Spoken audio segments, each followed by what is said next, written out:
Mudragada Padmanabham so వైసీపీలోకి వెళ్తారని ప్రచారం జరిగింది. కాపులు ఓట్లు చీల్చడానికి జగన్ కుట్ర చేస్తూ ఉన్నారంటూ ప్రతిపక్షాలు టీడీపీ జనసేన పార్టీలు ఆరోపించాయి. ఇప్పుడు ముద్రగడ జనసేన వైపు టర్న్ అవుతున్నట్టుగా ప్రచారం జరుగుతోంది సార్. నిన్న జ్యోతుల్ నెహ్రూ వెళ్ళి కలిశారు, అలాగే బొలిశెట్టి శ్రీనివాస్ కూడా వెళ్ళి కలిశారు. వైసీపీ నేత తోట త్రిమూర్తులు ఇంటికి వచ్చి మాట్లాడతానంటే నో కూడా చెప్పారట సార్. ఏ రకంగా చూడాలి ఇది? అన్ని పార్టీలు ముద్రగడను తమ వైపు తిప్పుకోవడానికి ప్రయత్నం చేస్తాయి. అందులో ముద్రగడ వైసీపీలో చేరితే టీడీపీ విమర్శిస్తుంది, మనం అదే ముద్రగడ టీడీపీలో చేరితే అభ్యంతరం లేదు. సో ఇప్పుడు ముద్రగడ నాయకుడు మంచివాడ చెడ్డవాడ పార్టీలు తెచ్చుకోవాలి. తమ పార్టీలో చేరితే మంచివాడు, వేరే పార్టీలో చేరితే చెడ్డవాడవుతాడా? సో ముద్రగడ పైన విమర్శలు చేసే హక్కు ఇప్పుడు ఏ పార్టీకి ఉంటుంది, అన్ని పార్టీలు ప్రయత్నం చేశాయి కనుక. అందువల్ల రాజకీయ పార్టీలకి ఏంటంటే కులము, నాయకునికి ఉండే గుర్తింపు, ఇవన్నీ కూడా ఎన్నికల్లో అస్త్రాలు.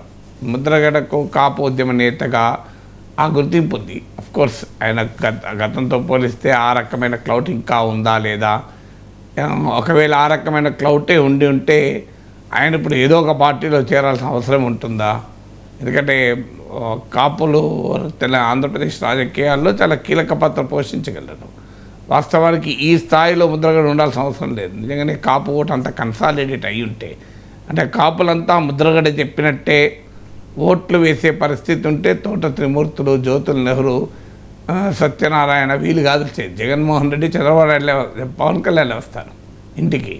సో అందువల్ల ఇంటికి జగన్మోహన్ రెడ్డి, పవన్ కళ్యాణ్, చంద్రబాబు నాయుడు వచ్చి స్వయంగా ఆహ్వానించేవాళ్ళు. ఒకవేళ ఆ రకమైన హోల్డ్ కాపు ఓటు పైన ముద్రగడకు ఉండి ఉంటే, సో ఆ కాపు ఓటు పైన ఎంత ఆయన ఓటు సడలినా but still is a very influential Kapu leader. అందువల్ల ఆయన తమ పార్టీలో చేర్చుకోవడానికి సహజంగానే అన్ని పార్టీలు ప్రయత్నం చేస్తాయి.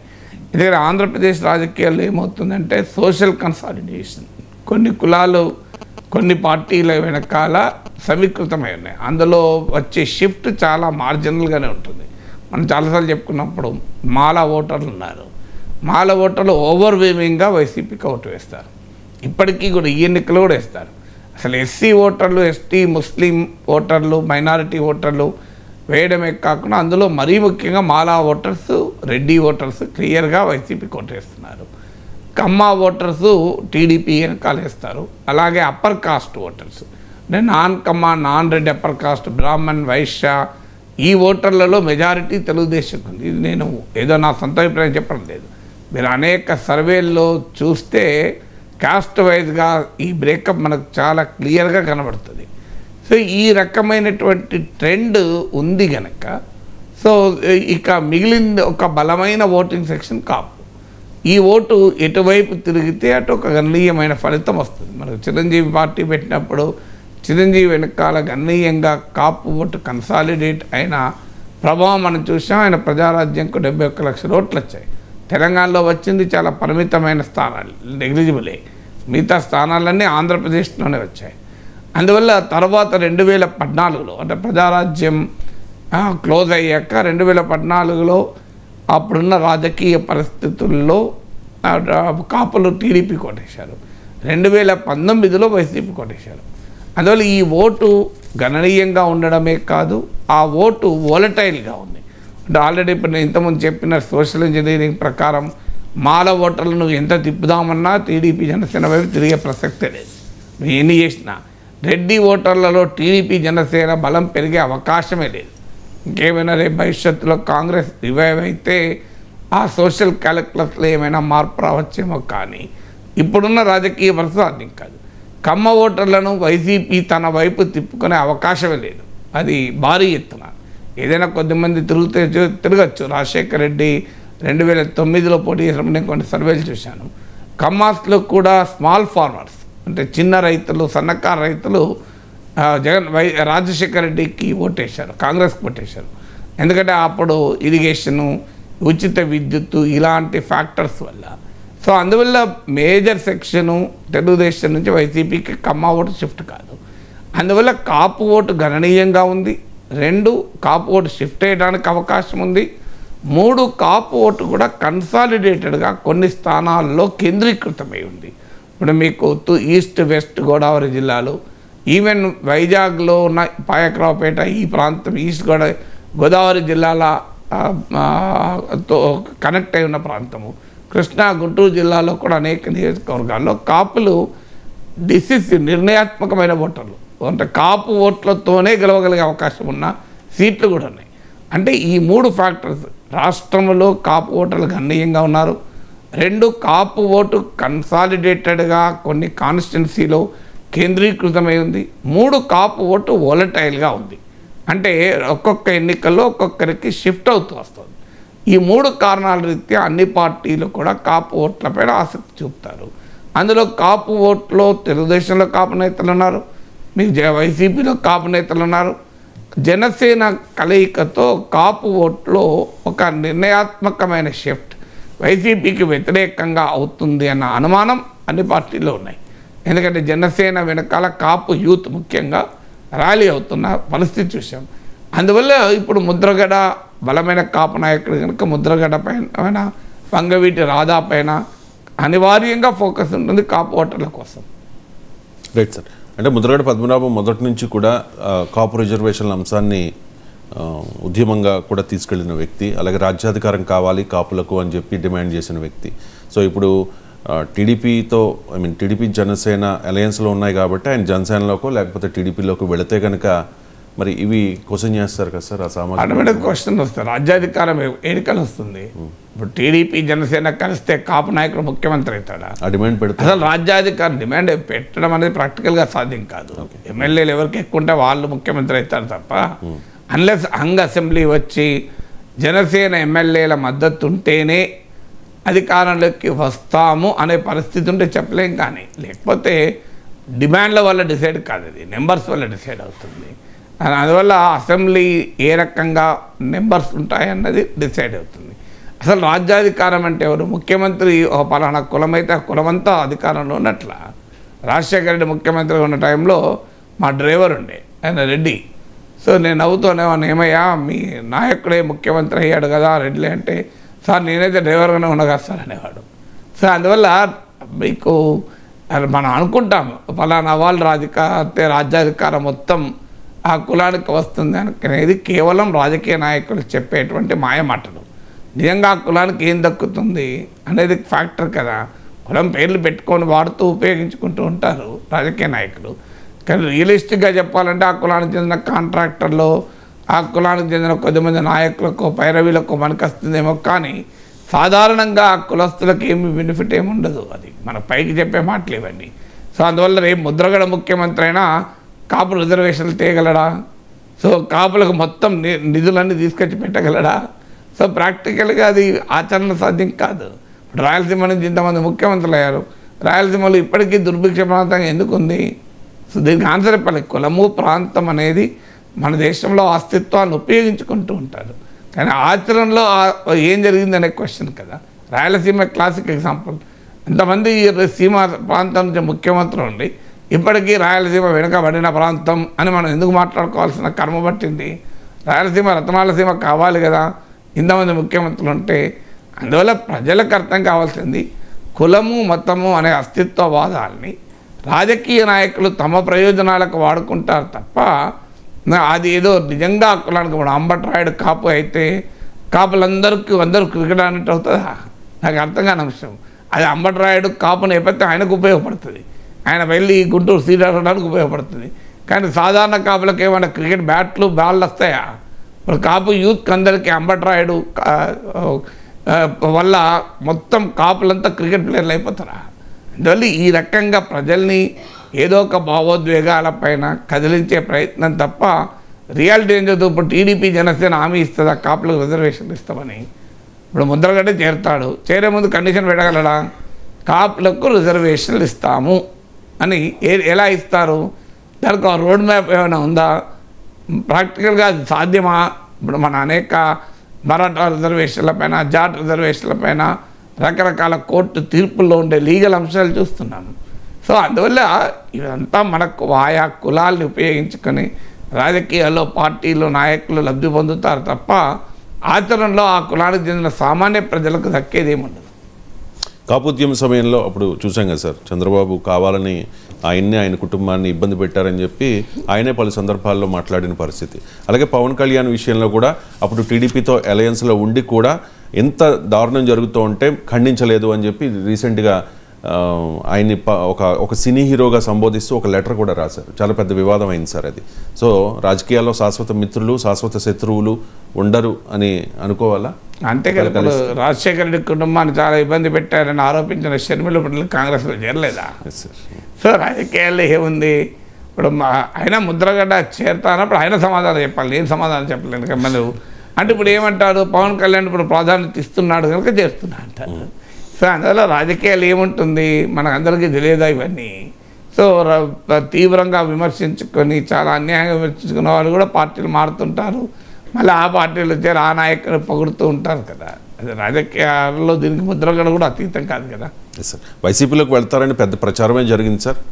నాకున్న విశ్వసనీయ సమాచారం ప్రకారం టాక్స్ కూడా జరిగినాయి అంట. 2 సీట్లు తండ్రికి కుమారుడికి అడిగినట్టుగా సమాచారం. సో ఏమైందో ఏంటో నిన్న నైట్ చాలా క్లియర్గా చెప్పేశారు సార్ ముద్రగడ పద్మనాభం గారు, వైసీపీలోకి వెళ్ళే ప్రసక్తే లేదు, దయచేసి మీరు ఎవరో కూడా నా ఇంటికి వచ్చి మీ సమయం వృధా చేసుకోవద్దు, వెళ్తే టీడీపీకి వెళ్తా లేకపోతే జనసేనలోకి వెళ్తా లేకపోతే ఇంట్లో కూర్చుంటా కానీ వైసీపీలోకి వెళ్ళను అని చెప్పి అంత కోపం తెప్పించిన అంశం ఏమంటే ఇప్పుడు మీరే చెప్పారు కదా 2 సీట్లు ఇవ్వలేదు, వీళ్ళు మరి 2 సీట్లు ఇవ్వడానికి రెడీగా ఉండవచ్చు. ఇప్పుడు రాజకీయాల్లో మైనంపల్లి 2 సీట్లు అడిగాడు, బీఆర్ఎస్ 1 సీటే మల్కాజ్గిరి ఆయనకు ప్రకటించారు కూడా. ఆయన ప్రకటించినాక కూడా ఆయన తీసుకోలే టికెట్, ఆయన బయటికి వచ్చాడు, కొడుకు గెలిచాడు, తండ్రి ఓడాడు కాంగ్రెస్ నుంచి. సో అందువల్ల రాజకీయాల్లో సీట్లు అనేది కీలకం కదా. ఇప్పుడు ముద్రగడ మా కూడా ఈ క్వశ్చన్ వస్తుంది అంటే ఇప్పుడు సమస్యల టీడీపీ జనసేనతోనో వైసీపీలోనో చేరటానికి ప్రాతిపదిక కాపు రిజర్వేషన్ ఉండాలి, కాపు సంక్షేమం ఉండాలి. మీరు చెప్పింది నిజమైతే ఆ 2 సీట్లే చర్చ ఉన్నట్టుంది. నాకు సమాచారం లేదు, మీకు సమాచారం ఉందంటున్నారు కనుక మీరే చెప్పాలి. అంటే ఇప్పుడు టీడీపీ జనసేనలు చేరాలా, ముద్రగడ్డ వైసీపీలో చేరాలా అనే దానికి చర్చలంటూ జరిగితే ప్రాతిపదిక దేనిపైన జరగాలి? కాపులకు రిజర్వేషన్లు ఇస్తారా ఇయ్యరా, కాపు కార్పొరేషన్ నిధులు ఇస్తారా, కాపుల సంక్షేమానికి ఏం చేస్తారు, వీటి ప్రాతిపదికగా ఎవరు చేస్తారంటే అటువైపు వెళ్ళాలి. కానీ 2 సీట్లు ఇస్తే ఈ పార్టీ ఆ పార్టీ అంటే మరి కాపుల కొరకు ఎట్లయితుంది? అది మీరు చెప్పిన దాన్ని బట్టి మరి దానికి ఆన్సర్ మీరే చెప్పాలి. Right sir. ఇక బలమైన సామాజిక వర్గం, బలమైన అంటే జనాభా ప్రకారం కాపు సామాజిక వర్గం సార్. సో కాపులందరూ కూడా ఎటువైపు ఉంటే వాళ్ళకే అవకాశం ఉంటుంది, అధికారం వస్తుంది అని చెప్పి చాలామంది చెప్తూ ఉంటారు. ముఖ్యంగా ఈ గోదావరి జిల్లాలో సార్, గోదావరి జిల్లాలో ఏ పార్టీ అయితే ఎక్కువ స్థానాలు గెలుచుకుందో ఆ పార్టీయే రాష్ట్రంలో అధికారంలోకి వస్తుంది అని చెప్పేసి ఇక్కడ కాపులు ఎక్కువ ఉన్నారు కాబట్టి పవన్ కళ్యాణ్ ముద్రగడ ఒకే కూటమిలో ఉంటే ఆ ప్రభావం ఈ కూటమి మీద ఎంతవరకు ఉండొచ్చు సార్? వాళ్ళ విజయ అవకాశం అంటే ఉండే అవకాశం ఉంటుంది. కానీ ఏ ఒక్క కులం మద్దతుతోనే రాజకీయాల్లో అధికారంలోకి వస్తా అంటే కేసీఆర్ 10 ఏళ్ళు ముఖ్యమంత్రిగా ఉండకూడదు. ఆయన సామాజిక వర్గమైన వెలమ సామాజిక వర్గం ఎంతమంది ఉన్నారు చెప్ప తెలంగాణలో ఊరికి 1-2 ఫ్యామిలీస్ ఉండడం ఎక్కువ. మరి ఎట్లా అయ్యారు మరి ముఖ్యమంత్రి? తెలంగాణలో కుల రాజకీయం ఉండదు కదా. తెలంగాణలో కాదు, ఆంధ్రప్రదేశ్లో ఎక్కువ ఉంటుంది. ఆంధ్రప్రదేశ్లో ఎక్కువ ఉన్నా కూడా ఏ ఒక్క కులం మద్దతుతోనే ఎన్నికల్లో ఎవరు గెలవరు. అది ప్రాక్టికల్గా సాధ్యమయ్యే పని కాదు. అలా అయితే కాపు దేశం అని పెట్టి ముద్రగడ్డ ముఖ్యమంత్రి అయ్యేవాడు కదా. ఈ కరం ఏంటి ముద్రగడ్డకు వైసీపీతో టీడీపీ జనసేనతో మాట్లాడుకోవడానికి? మరి అదే నిజమైతే చిరంజీవి ఎందుకు ముఖ్యమంత్రి కాలేదు? అదే గోదావరి జిల్లాలో చిరంజీవి ఓడిపోయాడు కదా. మీరు చెప్పిన సిద్ధాంతం ప్రకారం అయితే కాపులు ఎవరికి ఓటేస్తే వాళ్ళు గెలవాలి, వాళ్ళే అధికారంలోకి రావాలి. ఈ 2 సూత్రాలు చెప్పారు. ఈ 2 సూత్రాల ప్రకారం చిరంజీవి పశ్చిమ గోదావరి జిల్లాలో పోటీ చేస్తే ఎన్నికల్లో గెలవలేదు, అంటే కాపులంతా చిరంజీవి ద్రోహం చేసినట్టు కంక్లూజన్కి వద్దామా? కాపులంతా ప్రజలకు ఓటే లేదని. రాష్ట్రంలో అధికారంలోకి రాకపోవడం వదిలేయండి, ఆయన సొంతగా ఎమ్మెల్యే కాదు కదా. పవన్ కళ్యాణ్ ఎక్కడి నుంచి పోటీ చేశాడు? గోదావరి జిల్లాలో కదా, భీమవరం నుంచి. వాళ్ళ బ్రదర్ నాగబాబు కూడా నర్సాపురం నుంచి పోటీ చేశారు సార్ పార్లమెంట్. మరి ముగ్గురు అన్నదమ్ముల్ని పశ్చిమ గోదావరి జిల్లా పోటీంచారు కదా. మరి మీ సిద్ధాంతం ప్రకారం కాపులంతా ఓటేయాలి కదా. మరి భీమవరంలో పవన్ కళ్యాణ్ ఎందుకు ఓడిపోయాడు కాపులంతా ఓటేస్తే? అందువల్ల ఈ లాజిక్ అనేది వెరీ వెరీ సింప్లిఫైడ్ లాజిక్. అందువల్ల రాజకీయాల్లో లోతైన విశ్లేషణ లేనప్పుడు చేసే ఆ కంక్లూజన్లు ఇవన్నీ. అందువల్ల ఇన్ని ఉదాహరణలు చెప్తున్నాను కదా. సో అట్లా ఏదో ఒక కులం ఓట్లతోనో ఏదో ఒక పార్టీకి ఒక కులం వాళ్ళే ఓట్లేస్తే అధికారంలోకి రావడం అనేది ఆచరణ సాధ్యం కాదు. రెడ్లు మాత్రమే ఓట్లేస్తే జగన్ అధికారంలోకి రాడు, కమ్మల ఓట్లేస్తే చంద్రబాబు నాయుడు అధికారంలోకి రాడు. అందువల్ల ఆయా వర్గం వారు ఎందుకు ఈ ప్రస్తావన కులం ప్రస్తావన వస్తుందంటే ఆ కులానికి చెందిన వారు మెజారిటీ ఓటర్లు సాంప్రదాయకంగా వారి ఓటింగ్ ట్రెండ్ ఎలా ఉంది అని అది ఆధారంగా చెప్తాను తప్ప కమ్మల ఓట్లతోనే టీడీపీ గెలవదు. కానీ హిస్టారికల్గా మీరు కమ్మాస్ ఓటింగ్ ప్యాటర్న్ చూసుకుంటే అత్యధిక ఓటర్లు తెలుగుదేశం పార్టీ ఏం చేసిన దాంతో సంబంధం లేకుండా టీడీపీకి ఓటు వేస్తూ వచ్చారు. అందువల్ల ఆ మాట అంటారు. ఇప్పుడు రెడ్లు కాంగ్రెస్కు ఆ తర్వాత వైఎస్ఆర్ కాంగ్రెస్కు ఓట్లు వేస్తారని ఎందుకంటారంటే మెజారిటీ ఓటర్లు ఆయా పార్టీల పర్ఫార్మెన్స్తో సంబంధం లేకుండా సో ఆ పార్టీకే ఓటు వేయడం వల్ల ఈ కంక్లూజన్కి వస్తుంది. కానీ ఒక్క పార్టీ ఒక్క కులం ఓట్లతోనే అధికారంలోకి రావడం ఎవరి తరము కాదు. ఎందుకంటే రాజకీయాల్లో అది సాధ్యమయ్యే పనే కాదు. అంటే కమ్మలు ఒక్కరు ఓటేస్తేనే టీడీపీ గెలవలేదు మీరు చెప్తున్నట్టుగా. అప్పుడు కాపులు టీడీపీ అధికారంలోకి వచ్చినప్పుడు కాపులు టీడీపీ వైపు ఉన్నారు సార్. ఇప్పుడు వైసీపీ గెలిచింది అంటే రెడ్లు ఒక్కళ్ళు ఓటేస్తే గెలవలేదు మీరు చెప్తున్నట్టుగా. అప్పుడు రాజశేఖర రెడ్డి గెలిచినప్పుడు కూడా రెడ్లంతా ఓటేస్తేనే రాజశేఖర రెడ్డి గెలవలేదు. కాపులు అప్పుడు గెలిచిన పార్టీ వైపు ఉన్నారు. ఇప్పుడు కాపులు ఈ పవన్ కళ్యాణ్ అండ్ ముద్రగడ అండ్ ఈ ప్రభుత్వం మీద ఉన్న వ్యతిరేకత వీటన్నిటిని చూసిన తర్వాత వీళ్ళిద్దరూ ఒకే కూటమిలో ఉంటే ఖచ్చితంగా గెలిచే అవకాశం లేదంటే ఆ పరిస్థితి ఉంటే ముద్రగడ 2 సీట్లు కాదు 20 సీట్లు ఇస్తారు జగన్. ఎవరైనా అధికారం 2 సీట్లు ఇవ్వకుండా అధికారాన్ని కోల్పోవాల్సి వస్తే మీరు కామన్ సెన్స్ క్వశ్చన్ కదండి అది కూడా మళ్ళీ. సో జగన్ ఎందుకు వదులుకుంటాడు ముద్రగడ్డను? ఆ సిచ్యువేషన్ ఉంటే జగన్ అంత అమాయక్కడ ఐప్యాక్ అంత పట్టుకోదా? మనకే అర్థమైతే మీకు నాకు జగన్కి అర్థం కాదా? సో ముద్రగడ్డకు 2 కాదు 10 ఇస్తాడు. 10 నువ్వే తీసుకోమని చెప్పేస్తాడు. సో అందువల్ల ఇవాళ వైసీపీ వదులుకోవడానికి రెడీ అయింది అంటే అర్థం ఏంటి? ఆ ప్రభావం ఉండదని అంచనాకు వచ్చి ఉండాల్సిందే కదా. అంటే ఆయన వాళ్ళు వదులుకున్నారు అంటే ముద్రగడ గారు టీడీపీ జనసేన కూటమిలోకి పొరపాటును కూడా వెళ్ళారు కదా అని వాళ్ళు ఊహించి ఉండవచ్చు. అంత అమాయకులు కాదు. మీరు మీకు ఊహించగలిగే శక్తి ఉన్నప్పుడు వాళ్ళకు ఉండదా? అలా అంటారు సార్. మీరు చెప్పండి మీకు సమాచారం ఉందని మీరే చెప్పారు కదా. నాకు పక్కా సమాచారం. మీకే పక్కా సమాచారం ఉన్నప్పుడు వైసీపీకి ఉండదా? అండ్ పవన్ కళ్యాణ్ మీకన్నా రాజకీయ పార్టీకి ఎక్కువ సోర్సెస్ ఉంటాయా ఉండయా? సో మీకు అంత సమాచారం ఉంటే రాజకీయ పార్టీకి ఉండదా అండి? మీకు నాకు కూడా చెప్తున్నా నాకున్న దానికన్నా ఎక్కువ సమాచారం ఉంటుందండి వారికి. మనం తక్కువ అంచనా వేయకూడదు రాజకీయ పార్టీలు. Right sir. నాకున్న సమాచారం మేరకు సంక్రాంతి తర్వాత పవన్ కళ్యాణ్ ముద్రగడ గారి ఇంటికి వెళ్ళి ఆయన్ని కలవబోతూ ఉన్నారు సార్ మర్యాదపూర్వకంగా. మీకు సమాచారం ఉన్నా నాకు లేనప్పుడు దానికి అందించలేని సమర్థం. Right sir. అది నేను చెప్పాలి కాబట్టి చెప్తూ ఉన్నా.